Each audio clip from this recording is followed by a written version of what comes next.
nôtre de vous avoir encore nombreux scotchés sur la MD Pro Télévision, votre chaîne de la compassion, pour suivre ces bulletins d'information qui commencent avec la première ministre Judith Suminwa est arrivée hier, mercredi 16 octobre à Bruxelles, pour représenter les chefs de l'État Félix Antoine Tshisekedi Tshilombo à la 10e édition du Forum Rebranding Africa, prévu du 17 au 19 octobre prochain.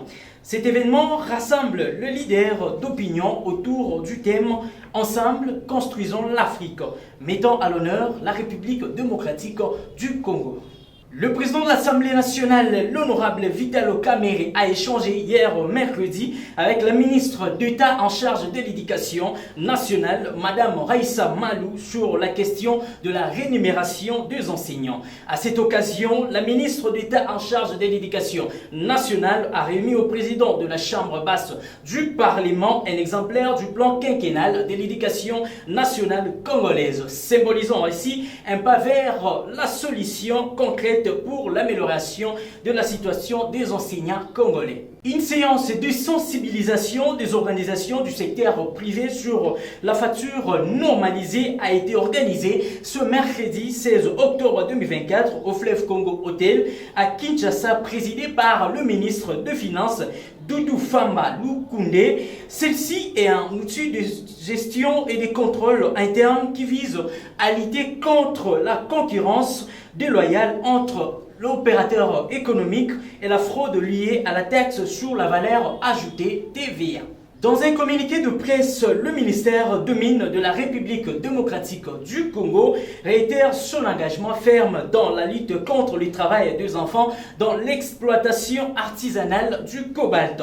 Deux actions concrètes sont en cours pour garantir de pratiques responsables et conformes aux normes internationales dans le secteur clé.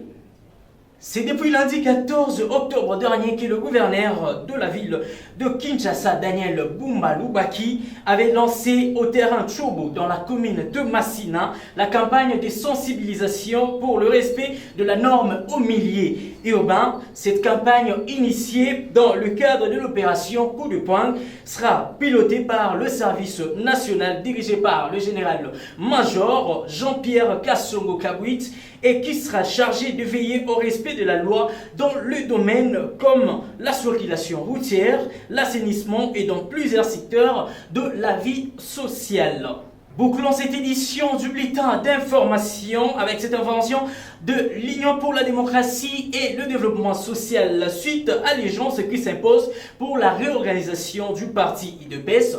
Le secrétaire général Deo Bizibou a été reçu hier tard par le président de la République, Félix Antoine Tshisekedi Tshilombo. Les deux hommes ont discuté de l'avenir du parti UDPS avec un sourire aux lèvres, signalant peut-être une nouvelle ère pour l'Union pour la démocratie et les progrès sociaux UDPS.